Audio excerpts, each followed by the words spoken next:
Thank you and welcome to JCF and JWF Access to Insight, the journey to women's suffrage.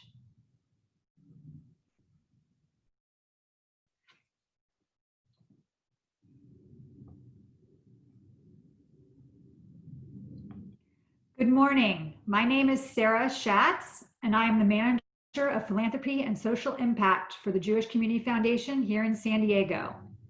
It is also my great pleasure to oversee the Jewish Women's Foundation, which is a fund of the Jewish Community Foundation. JCF has been providing these access to insight sessions to the community since the beginning of the stay-at-home orders in order to promote education, civic responsibility, and community. JWF decided this subject matter was so relevant to women and girls that we decided to co-sponsor with the Jewish Community Foundation. Thank you for joining us today. It is nice to see so many familiar faces and welcome some new faces to our program. We are in meeting mode, so we encourage you to turn on your video so we can all see each other. You can switch between gallery view and speaker view by using the buttons at the top right-hand corner of your screen. Please keep yourselves on mute so we can enjoy our speakers. This session will be recorded today. And feel free at any time to submit questions through the chat button at the bottom of your Zoom window. We can use this feature to say hello privately to our friends and family by using the drop-down window within the chat box. We know this may be the first time you are seeing each other in quite a while. After our presentation, our panelists will answer as many of your questions as time allows. Stay tuned to the very end for closing remarks by our CEO, Beth, Searle. I will now hand it over to Jessica Efres, Chair of the Jewish Women's Foundation, to introduce our program and special guests. Thank you again for joining us. Thank you everyone for joining us. So nice to see you all. I'm Jessica Efres, Chair of the Jewish Women's Foundation of San Diego. The Jewish Women's Foundation of San Diego is a fund of the Jewish Community Foundation and was the brainchild of visionary philanthropist Jan Tuttleman. We are a giving circle of women that over the last 18 years has granted over $2 million to improving the lives of Jewish women and girls. Each member is empowered to take part in our decision-making process as both a funder and an agent for change in the community. Our current grants to the Gamach, the Jewish Gift Closet, and Coastal Roots Farm Holocaust Survivor Produce Delivery Program are focused on helping Jewish women and girls living in poverty to stay healthy, get back on economic footing, and maintain their dignity. We will be engaging in our next round of granting starting this fall and encourage any of you who would like to get involved to speak to us about membership. And if you know of an organization that serves Jewish women or girls that may need funding, please send them our way. We're delighted to be co-sponsoring this event with Hadassah West Coast. Hadassah is the largest women's Zionist organization in the United States. Hadassah women have raised hundreds of millions of dollars to build 2 world-renowned hospitals in Jerusalem who treat patients regardless of race, religion, or nationality. Hadassah Medical Organization is conducting over 25 clinical trials related to treating COVID-19.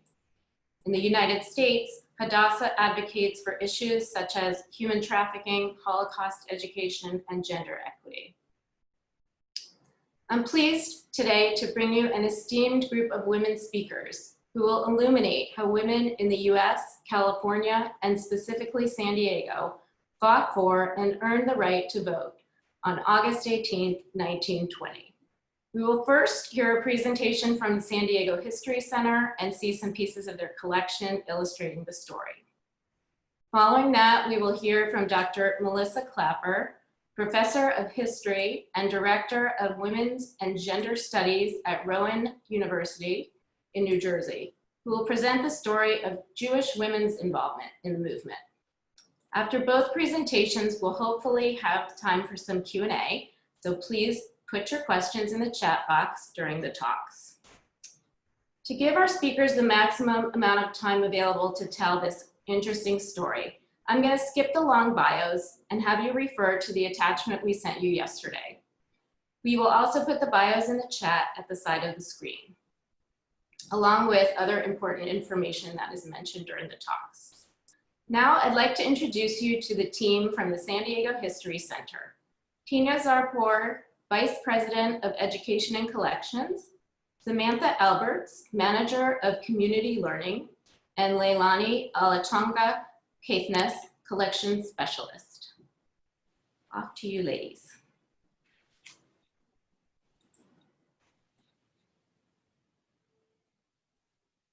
Thank you, Jessica. I think Sam is going to be driving for us today.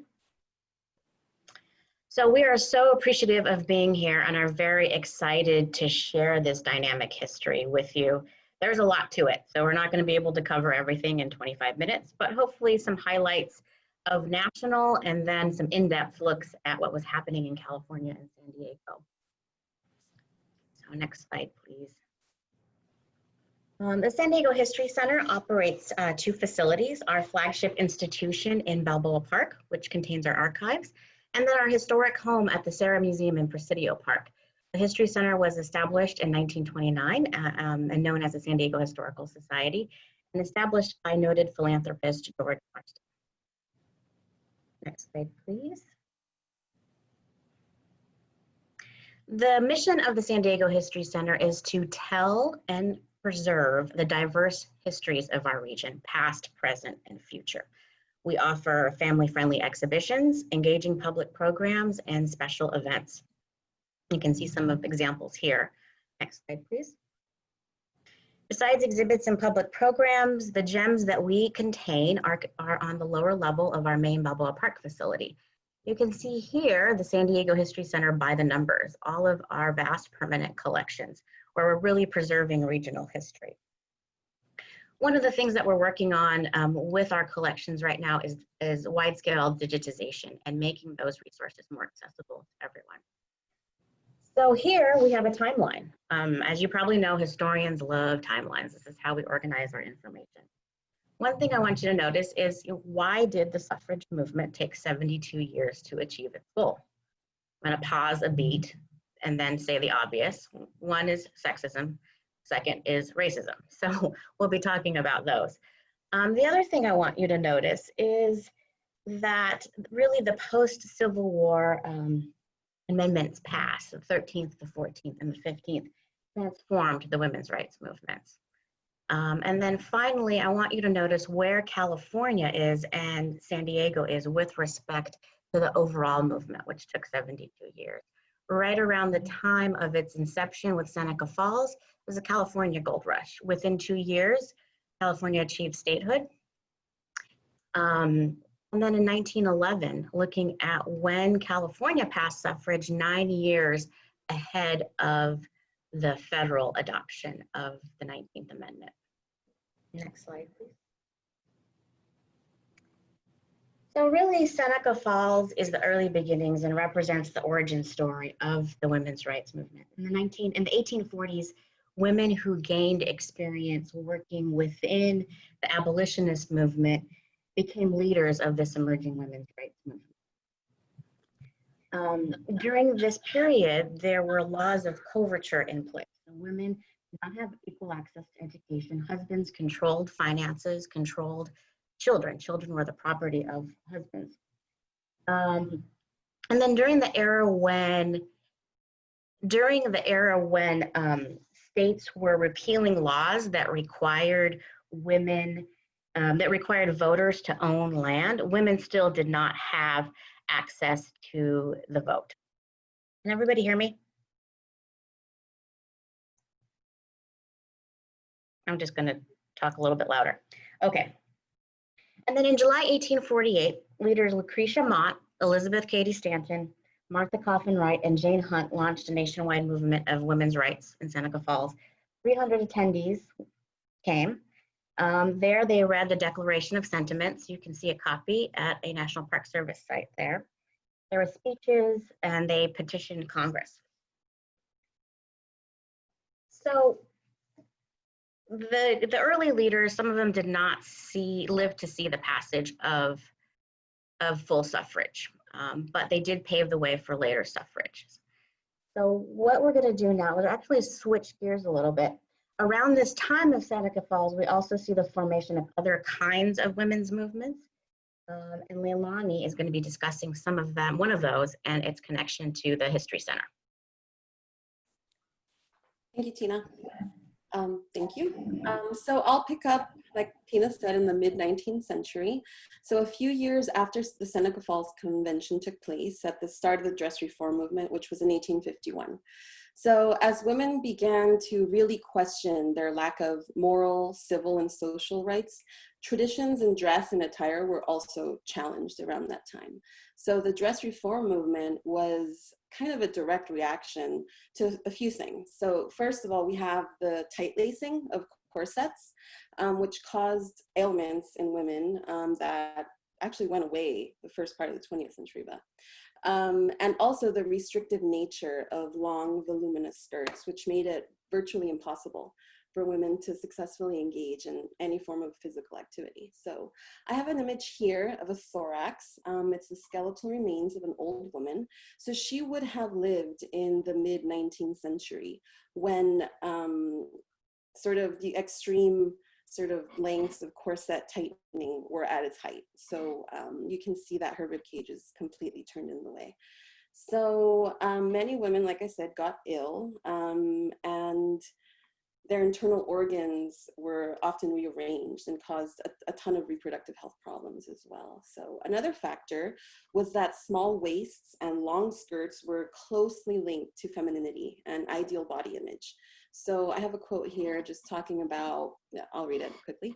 The male once captured, it was no longer necessary to charm his eye with a slender waist. So the ideal bride was also linked to small waists and long skirts, which is very problematic. So the prominent suffragist I have pictured here, known as Libby Miller, was an active mother, an avid gardener, and she was the first woman to shorten her skirt and wear trousers underneath it to allow for more mobility. Her neighbor, Amelia Bloomer, copied her style and published instructions for converting dresses to bloomers in her temperance journal called The Lily. So she was the editor of this journal, and she cited overall improvements in health. So by adapting your clothing, you were able to participate in physical activity, which at that point was linked to overall health and overall mental health. So previous to this, physical activity was restricted to only men, actually. So however, unfortunately, due to deep-seated social anxieties related to body image, gender, and sexuality that came from women appearing in public with trousers, this caused incredible amounts of ridicule, and the functional merit of bloomers was dismissed completely. So within 2 years, the dress reform movement, as is outlined here, was virtually non-existent. It also didn't catch on because it wasn't widely accessible. And by that, I mean the women who were promoting bloomers were often from elite circles, were very well educated and literate, and the average sort of woman didn't have enough dresses to practice with and to experiment with creating bloomers. So next slide. After the spectacular failure of the dress reform movement in the mid-19th century, the movement actually gained a lot of momentum in the late 19th century. So this time it was backed by medical evidence, proving that tight lacing was bad for you, basically. I have two images here. These are actually x-rays of a woman with a corset. One is very tightly laced, the one on the right, far right. The one in the middle shows her rib cage naturally sitting in her chest. The other one is curved right the way in. So because it was backed by medical journals, like I said, the movement gained momentum, and it was also socially acceptable for women to wear bloomers during physical exercise, especially riding bikes. That was a big one. Next slide, please. Thank you. So I'll talk a little bit about our bloomers, the bloomers in the History Center's collection. So we have 7,000 objects in the History Center Textile and Historic Clothing collection, and this is by far, this is a gem in our collection. So this is the only existing example of bloomers in the world. We were gifted these bloomers by the descendants of Anna Lee Gunn Marston, who was the wife of George Marston, as Tina said, the founder of the San Diego Historical Society. And they're remarkable for a few reasons. So first, they follow the exact instructions outlined by Amelia Bloomer in her article in the Lily. And they are also very special because they were formerly a dress. And the main point of adapting your clothing was to use something you already had. So she wanted women to think in practical terms and say like, well, I have this, I can convert it to this, and it'll allow for more movement. So the historical relevance of the bloomers, it kind of continues, and there's a lot of interest in the bloomers because they represent a pinnacle moment in feminism and women's history. So recently, they were included in an exhibition called Tenacity at the Jamestown-Yorktown Foundation, and it illustrated stories of real-life women in the original Jamestown-Yorktown settlement. And also I have here Braveheart's Men in Skirts, which was at the Met a few years back. And it touched on ways that skirts were introduced to men's fashion over time, and often the androgynous nature of innovative fashion. So as we know, the bloomers caused controversy. So yes, that's it.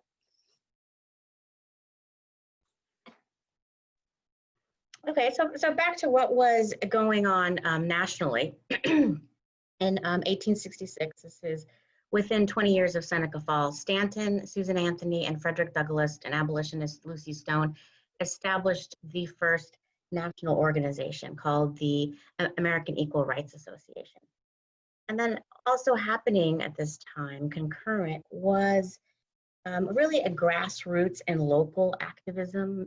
Women were meeting at national conventions, they were reading newspapers, they were attending lectures. You know, a lecture might not sound so fun for us, but in the 19th century, it was a popular form of entertainment. So women's rights activists in the 1860s and the 1870s jumped on this sort of idea of the lecture circuit and went all around the country lecturing, some as much as 200 nights a year. And they charged admission for these lectures. And this was also a way of raising money in addition to raising prominence of their ideas. And then by 1869, the AERA split into two other organizations, two parallel organizations, because there was really disagreement about the fact that Black men were getting the right to vote before white women. This was something that Susan B. Anthony and Katie Stanton were not, Elizabeth Cady Stanton were not in agreement with. So for 20 years, these two parallel organizations worked in different arenas. And then by 1890, they came back together again under the National American Women's Suffrage Association. At the national level, they did not exclude African Americans, but that certainly did happen at the local and state level, where African American men and women were actively excluded and not allowed to participate. Okay, next slide, please. So the names that we often hear in terms of suffrage are familiar to us, but what really has been excluded is in the past kind of reflections of suffrage is the role of African American women. Their efforts tended to be ignored and their voices were shunned, especially when courting the Southern vote. Black women were banned from attending meetings, for example. And Susan B. Anthony, although she had a decent relationship with Frederick Douglass, they disagreed on some very fundamental matters. And she's quoted as saying, "I will cut off the right arm of mine before I will ever work or demand the ballot for the Negro and not for the woman." So their opposition Anthony's opposition to the 15th Amendment really led to this falling out. She disagreed with Douglass over this gradualist position over universal suffrage. Next slide, please. So we have showcasing a handful of individuals that were active in the suffrage movement. Sojourner Truth was famous for her Ain't I a Woman speech at the 1851 Ohio Women's Rights Convention. Frederick Douglass was the only African-American attendee at Seneca Falls. And Mary Ann Shadd Cary was the first female African-American newspaper editor in North America. And in 1883, after 1883, a graduate from Howard University, she was the first female, one of the first African-American female lawyers. Next slide, please. Frances Ellen Watkins Harper, Ida Wells, Mary Church Terrell. There's many more people that we haven't included here. I would encourage you to do some research and search the internet.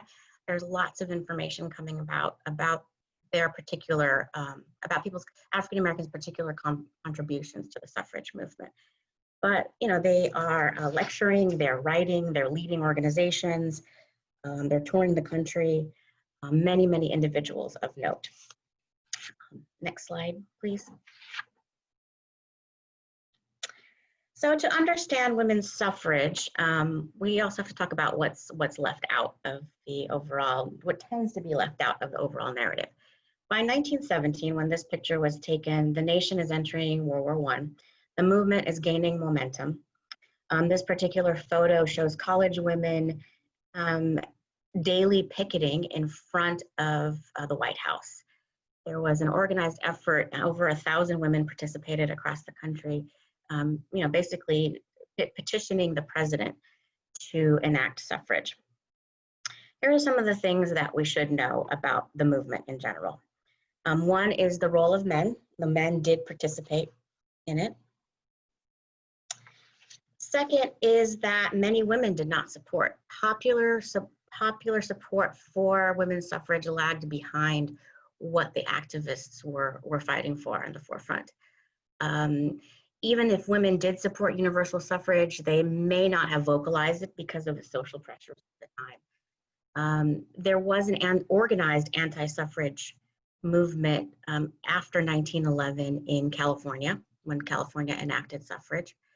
And these were composed of women that they weren't necessarily conservative about women's rights in general, but they had a myriad of other reasons why they did not support suffrage. From southern states, they resented the federal amendments. They thought that others thought that civics should be taught by nonpartisan women. Suffrage would increase the cost of elections. Women would lose their power to influence lawmakers if they did vote. And then finally, there was a faction of people that thought that some women were not ready for the vote. And so this was really about the being scared of the uninformed, quote, illiterate immigrant voter, and they shouldn't be allowed to vote.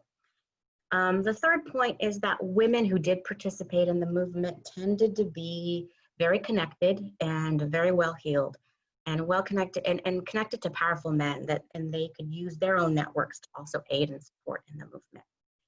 And finally, I want to mention the impact of the Western states. Next slide, please. So by 1919, 13 out of the 16 Western states had already granted women full suffrage, with Wyoming being the first state in 1869. Why were the Western states more likely than states in the East and South to grant suffrage? Again, lots of different ideas here. One vein of scholarship points to the fact that women's role on the frontier as being social civilizers, that this was a reaction and a solution to the social instabilities of frontier life in the West. Women would help impose social order and support laws that restrict saloons and gambling and prostitution, all kinds of other vice. And giving the vote to women would effectively double the vote of the stable married man. Another reason that was given was that women in the West, unlike women in other parts of the country, were not coddled and were not infantilized, and they were far more rugged and far more used to coping with different social circumstances and environmental circumstances. Two scholars of social movements performed an analysis to uncover some of maybe the real factors that led to this. What they found was that fundraising was a key difference, that the more suffragists engaged in fundraising activities, and you needed money to travel to the state capitol to lobby, you needed to pay for ads and literature, you needed to hire organizers, all of this costs money. More money means more success, basically. And then finally, what I want to talk a little bit more about is the use of particular arguments and framing. So next slide, please. So there's this idea of the expediency argument versus the justice argument. So rather than asserting the fact that women had a right to equal suffrage, AKA the justice argument, which was met with resistance among the larger population, because it called for a basic redefinition of women's roles, arguing that it was appropriate for women to participate in the political arena as equals. People did not like that. This was a widely held belief, because women's appropriate roles were in the domestic realm, right? Caring for children, running households, so on and so forth. These justice arguments posed a direct challenge to assumptions about male and female roles, while expediency arguments posited that women should have the right to vote to bring their special skills and insights into the political arena. So this idea of public motherhood, or a role for women whereby their nurturing qualities would care for and improve public life, reduce government corruption, help the poor, improve education, so on and so forth. So the rationale was different between the expediency argument versus the justice argument. And suffragists in the West tended to more likely use the expediency argument. Next slide, please. So by 1869 in California, had its first state suffrage association when a small band of middle-class women in San Francisco met. Clara Fultz was its first president. Sam will be talking about Clara Fultz in just a little bit. Okay, next slide, please. So in 1896, the suffragists, especially at the national level, the National American Women's Suffrage Association, which I mentioned, were confident that they could gain the vote in California. They believed that this would be their moment. Gaining California would mean a tide would turn in the rest of the country, and it was pivotal. In 8 months, the suffragists organized themselves. They fought an active campaign. In April, they started in San Diego and ended in Humboldt County in late June.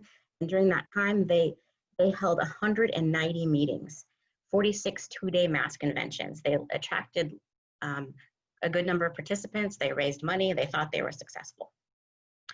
Next slide, please. In San Diego, we can see their attempts here in San Diego. So we're going to highlight some of those here.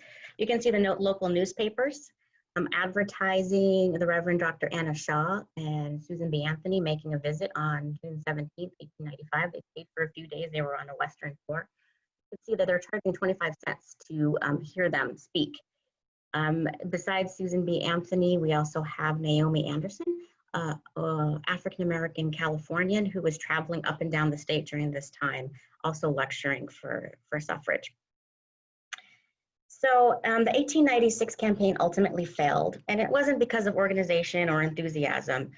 And in San Diego, it actually passed and succeeded, but it was San Francisco and Alameda counties that brought about the downfall. And it was thought that it was the powerful liquor lobby that really made that push and made the majority of men not vote for suffrage.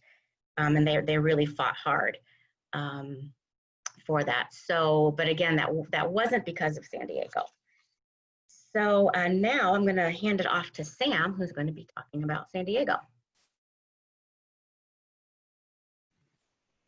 All right, so as we see throughout California, throughout the national fight for women's suffrage, as Tina was saying, the tactic kind of had to change. So we're going to pick up with some of these early suffragists in San Diego that unfortunately did not get to see suffrage pass here in 1911 because they passed away sadly before that could happen. But some of these folks you might know. This is Mary Chase Walker here on this page, which you might be familiar with if you've ever been to Old Town. She was our first teacher in San Diego. She's pretty well known for an incident of some racism in San Diego. She was friends with an African-American woman, and her students' parents found out and pulled their kids from school, and she resigned in protest.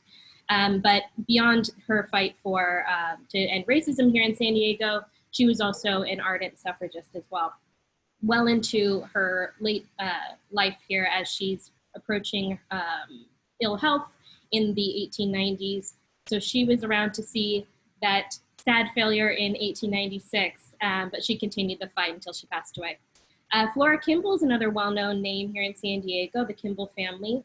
And she was another, as Tina and Leilani both mentioned, people that were of means were able to kind of better participate in some of these movements. And she was one of those people. She was well-connected and well-respected, as her family was. And so these were some of our early suffragists. There are many, many more names that are too many to mention here, but these are a couple you might know. Another one that Tina mentioned is not only from San Diego, but well-known and well-connected throughout California and the West. And as you can see here, Clara Fultz she is San Diego and California's first woman lawyer. She actually wrote the bill that made that possible. And as the story goes, she ran into the governor's office just before midnight to make sure he signed it, and it went through. And that was all the way back in 1878. That she was a San Diego resident and practicing lawyer here from 1887 to 1890. And during that time, as well as before and after, she was a well-known on the speech circuit and giving lots and lots of speeches up and down California and throughout the West for women's suffrage, and one of its best orators. You can see her here. This is an announcement of basically her arrival here in San Diego.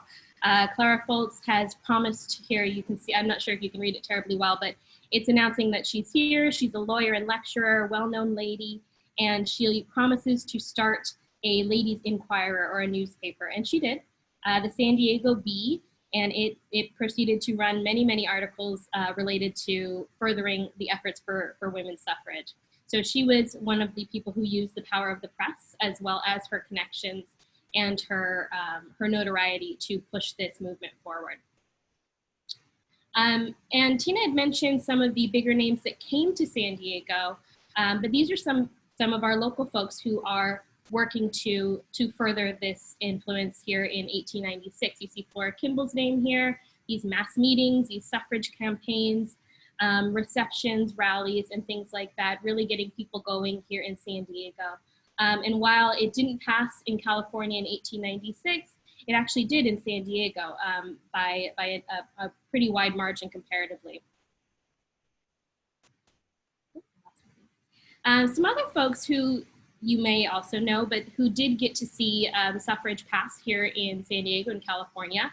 From left to right, we've got Ella Copeland Allen. She was one who went on a campaign to go visit our backcountry in the leading up to the 1911 vote, because they changed tactics as was necessary between different campaigns. They knew that the cities had gone anti-suffrage in 1896, and so they started to focus on some of the more rural areas and more person-to-person contact and persuasion, handing out leaflets, buttons, parades, holding lots of these different campaigns that felt a little bit more personal and reached people where they were and reached deep into our rural areas in our backcountry. So she took her family's car and her friends, and we'll meet one of those friends in a moment, and spoke with people in their homes. One of the other folks that did that as well was a woman named Florence Toll, and she was very, very dogged. And she's quoted as saying, I'm going to paraphrase, that we're going to go into every home and speak to every man until he's convinced. So she was going to do it. Lydia Knapp Horton is another name you might be familiar with. She might be known to you as the wife of Alonzo Horton. She was another influential woman, well-connected in San Diego. She was a former teacher. She was a librarian. She was ardent in the support of women's and children's causes throughout California and throughout her life. Another very well-connected person you're probably familiar with is Ellen Browning Scripps, and she was part of the La Jolla Women's Club, and she furthered the efforts of the suffrage movement up in that part of San Diego, and also used the power of the press. She's part of that publishing family as well. So all of these women are using their various talents and their various connections as parts of clubs and women's organizations and the people that they knew, and moving around through our cities and our counties to further these efforts. As we mentioned, the tactics of the movement in 1911 started to shift towards more of that expediency argument rather than the justice argument. And so you can kind of see that at work here in these two articles. They're a little bit difficult to read, but I'll paraphrase for you. If you're looking at the one on the left, this is a San Diego Sun article, Equal Suffrage, it's from 1911, early in the year. And to the right of the screen is from the San Diego Union. And I'll let you know what they say, and you can decide which one's favorable and which one's not. The one from the San Diego Sun is saying that women have been voting in these other states in the West. It's gone successful. These are the mothers of citizens. They're the mothers of our future of our country. They pay taxes on property.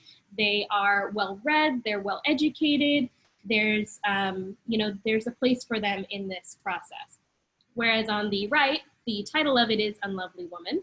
And the question it's asking here is this really where women belong? The ugliness of the polls for these superior beings that are worthy of this respect and adoration. So you can see there's that argument of the spheres of femininity and where people should be in regard to what their gender is. And you can see kind of a way of spinning that and using that as well as yes, we are moral and the mothers of citizens and therefore should be allowed to vote. So you can see the difference in the reporting there and the spin on the various arguments.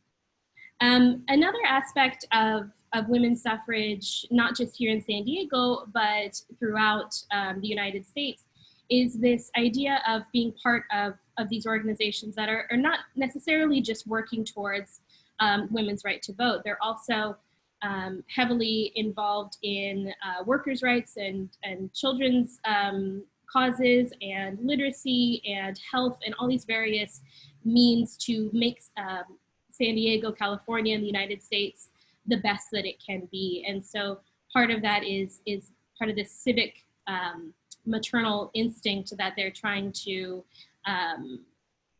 spread throughout the society here. And so this image is from our collection. It's a Labor Day float, and it is from the Women's Label Union League.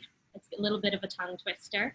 And they were part of a larger United States organization that was very supportive of unions, and they're encouraging you to look for the union label when you make purchases. And that's this is our local chapter here. As the fight picks up in California and San Diego, you can see the Women's Christian Temperance Union float here. That's a huge progressive organization across the United States. And they have their float here at the groundbreaking parade for the exposition that's going to be in Balboa Park. So they're utilizing this big event to showcase their organization and push forth these aims towards women's suffrage and also prohibition. A huge player in San Diego and someone we are lucky to know quite a lot about because of the contents of our collection is Dr. Charlotte Baker. She was San Diego's first female physician. She's pictured here with her family, her husband Fred, also a doctor, and her 2 children. They moved here and they practiced medicine. She was an obstetrician. They say she would deliver a baby in the morning and then head out on the suffrage trail in the afternoon. I think we have 1 minute left. Oh, okay. And as I mentioned, we are super lucky to have her diaries here. And so we've got some of the transcriptions as well, which we're happy to share with you in the Q&A if we've got a moment. But it's talking about specifically her experience with the movement, and that you can see that she got the message from the county clerk to come and register. So she went down and she and others were deputized to register other women. And by October 26th, there were nearly 3,000 registered women voters. So just 2 weeks later, they had registered almost 3,000 women voters in San Diego. And I'm gonna stop there. Thank you, ladies. It is really just so fascinating to see all the photos and documents that illustrate that story. And I know I'm going to be heading to the archive, your archive, as soon as it's reopened to see some of those documents. And I hope some of the other ladies on in the audience will do so too. And now, since, as you heard, there wasn't an abundance of Jewish history in the California experience, we have invited Dr. Melissa Clapper to fill in this gap. And Dr. Clapper is the author of a number of books related to American Jewish women and the history of American childhood, including Ballots, Babies, and Banners of Peace, American Jewish Women's Activism from 1890 to 1940, which won the National Jewish Book Award in Women's Studies, and her most recent book, Ballet Class and American History. She has also generously offered all of us 30% off both of her books, and you received coupons in our attachment that we sent yesterday. Also, if you want to hear more about how Jewish women were involved in suffrage, you can hear more of Melissa on a webinar that Hadassah sponsored that was a follow-up to this article in their most recent magazine, which Melissa is also included in, and we'll put the link to that in the chat. So now I'm going to turn it over to Melissa. Hello, everybody, and thank you for welcoming me to the West Coast. I'm in Philadelphia, so it's nice to be with you today. I'm going to speak very briefly about Jewish women in the suffrage movement and give a couple of examples from California. There were Jews in San Diego, of course, during this long period of suffrage advocacy, but actually the real Jewish California story is in San Francisco, and I'll come back to that in just a moment. So just as we have heard from my colleagues at the San Diego History Center, the story of suffrage used to be told in a way that really made it seem like it was mostly white, middle-class Protestant women.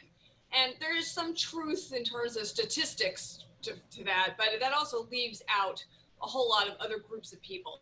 African-American women, as we saw, and Jewish women have also been left out of that narrative. Although, in fact, the Jewish community overall supported suffrage across all kinds of possible divisions of denomination and national origin and how long their families had been in the United States. In general, the Jewish community very much overwhelmingly supported suffrage. So there were a number of ways in which Jewish women and men got involved in the suffrage movement. And I appreciated my colleague's comment that men were part of the suffrage movement. It's not that they weren't necessarily the face of it, but it matters, because something that we always have to keep in mind is that women could not vote to give themselves the right to vote. Men had to do that. And that required a persuasion campaign in all different kinds of communities.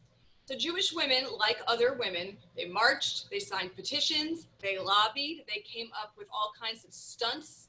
They sold merchandise. In Philadelphia, for instance, you could buy from the National American Women's Suffrage Association headquarters here, sold washcloths emblazoned with "Vote for Women" on them, so that every time you washed your face, you'd have to think about voting for women. There were tea sets that said "Votes for Women." There was all kinds of stuff. There's actually something now called the Suffrage Shop. I'm not doing a commercial for them, but should you be interested in what some of these things looked like, you could go look at them. I have no affiliation with the Suffrage Shop whatsoever. The Jewish women were involved in these ways. There were also a few particular Jewish women who really gained a national profile. Not that many, but there were some. One, in the earliest part of the suffrage movement, before the Civil War, was a woman named Ernestine Rose. She had a long and kind of checkered history that I'm afraid I can't go into now. There is a wonderful book about her called The Rabbi's Atheist Daughter. You can tell from that name that she was an interesting person.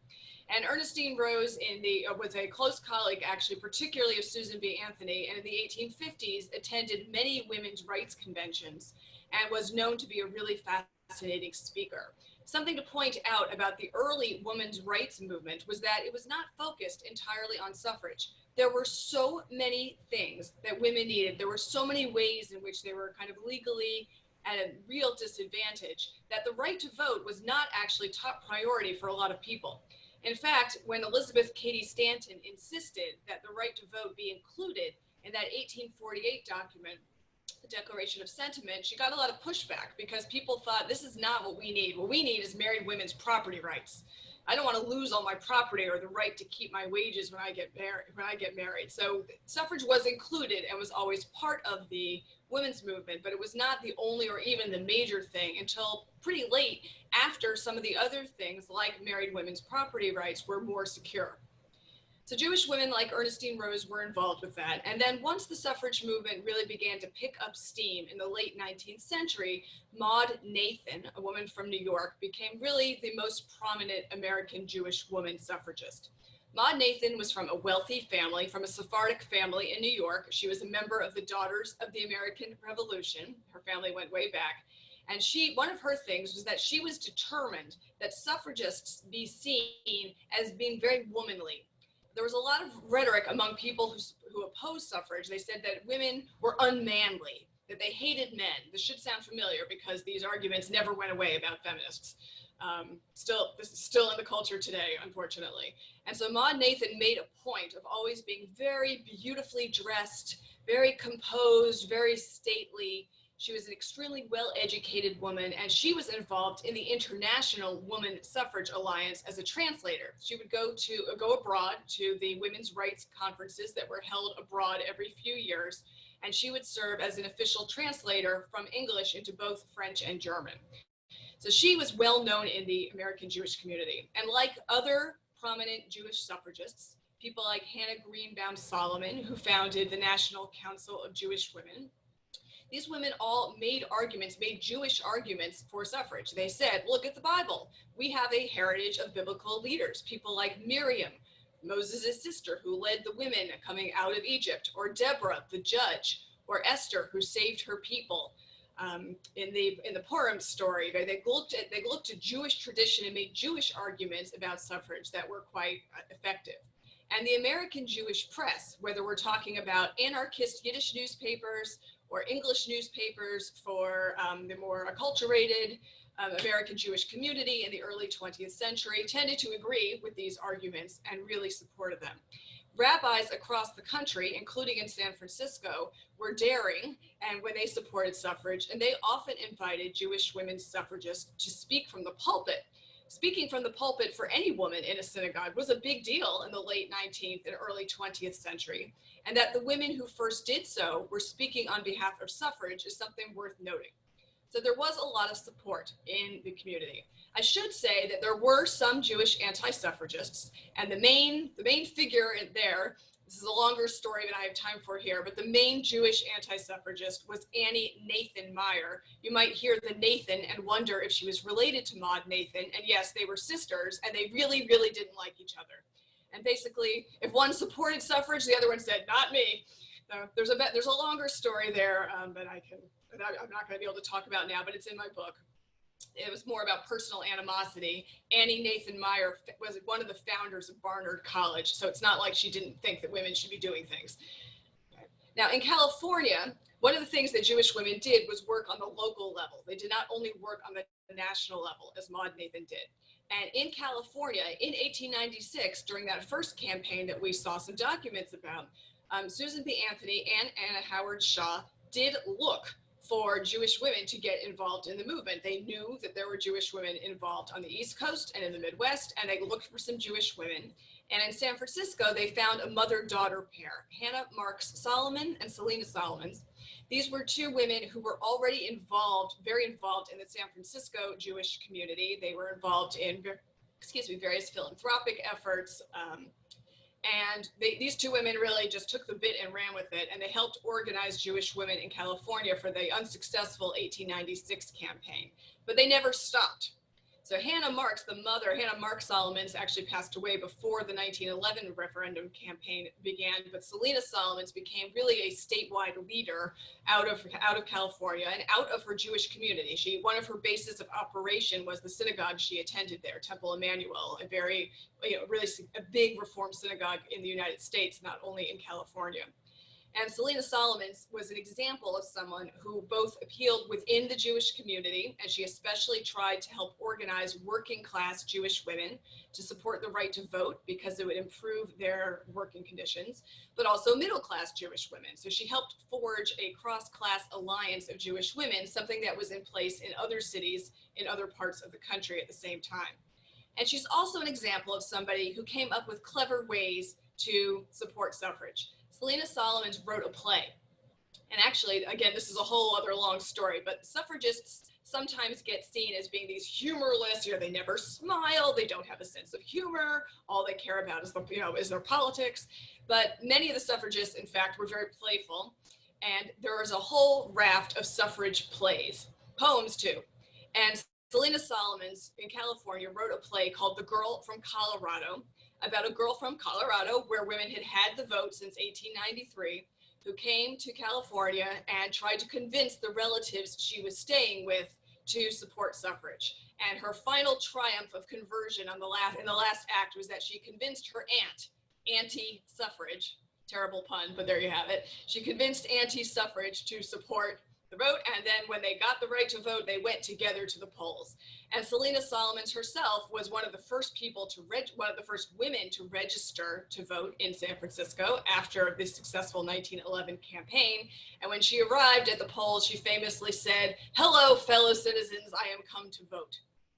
So these are just a few examples, but Jewish women were involved, and it matters that they drew on their Jewish heritage. They saw it as something that was important to them as women, but also as Jews. And there was no need to separate that, to leave a legacy of Jewish women's political involvement that would then last into the 20th century and beyond. Thanks. Thank you so much, Melissa. You really whetted our appetite. So I'm going to place my order for your book so I can dig more into that. And maybe someday one of us will write a book about the history of the San Diego Jewish women's suffrage movement to follow yours. Now I'd like to turn it over to Beth Searle, who is the President and Chief Executive Officer of the Jewish Community Foundation, to close us off today. Hi, everyone. Thank you, Jessica, and thank you, Tina and Leilani and Sam and Melissa. And I did already order ballots, babies, and banners. So I'm looking forward to that. I have a lot of fun in my job, but today I've been a longtime fan of suffrage history. And so today, just so much fun.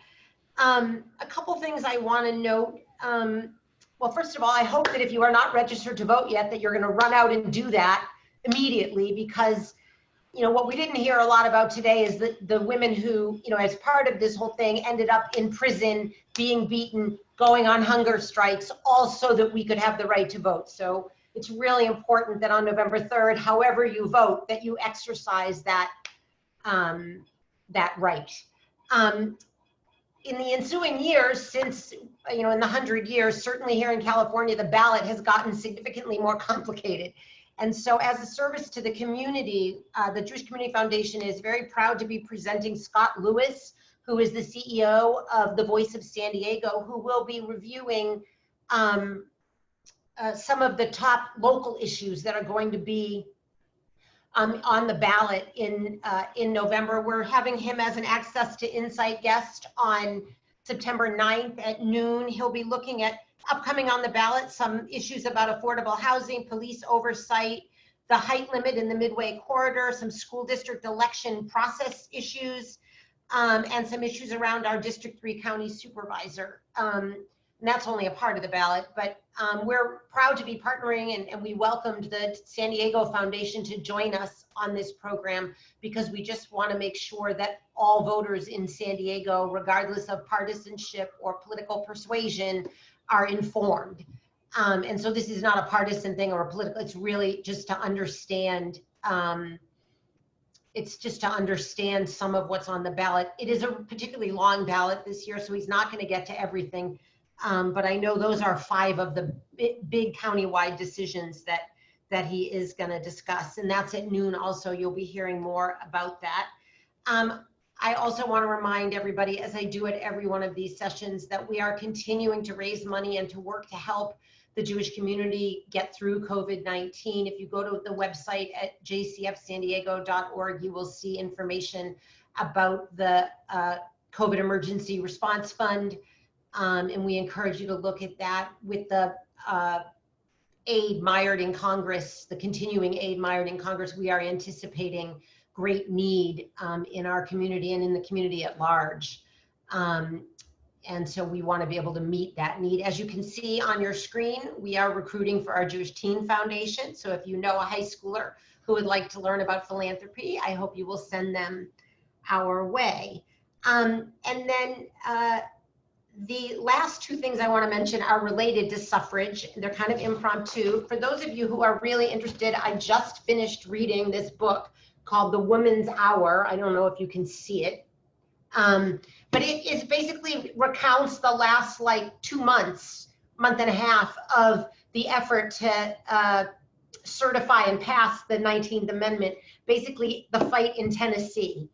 And you will find in there a couple of people who were not mentioned today. Well, you'll find Annie Nathan Meyer is in here, I remember that. And somebody, Anita Lily Politzer, was also another Jewish woman who was prominent, particularly in that fight to get Tennessee, the 36th state, which is what they passed. The Tennessee legislature voted to ratify the amendment on August 18th. So that's why today is considered the 100th anniversary. And the book reads like a novel, even though it is history. So I really recommend that you check that out.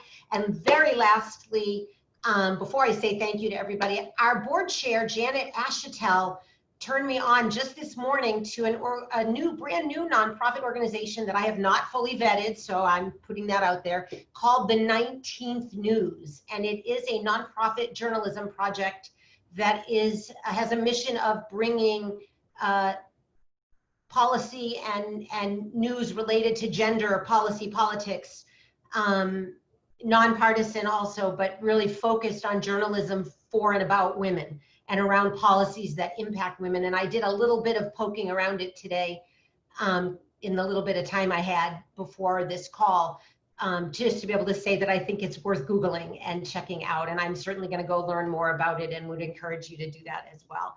My thanks to the San Diego History Center and Hadassah and Sam and Melissa and Tina and Leilani and Jessica and Sarah for putting it all together. We have a tremendous group of women here in San Diego and in Philadelphia, tremendous Jewish women. And I really thank you all for bringing this history to us. And I hope that we all feel inspired by the shoulders that we stand on of some really incredible, incredible women. So thank you all very much.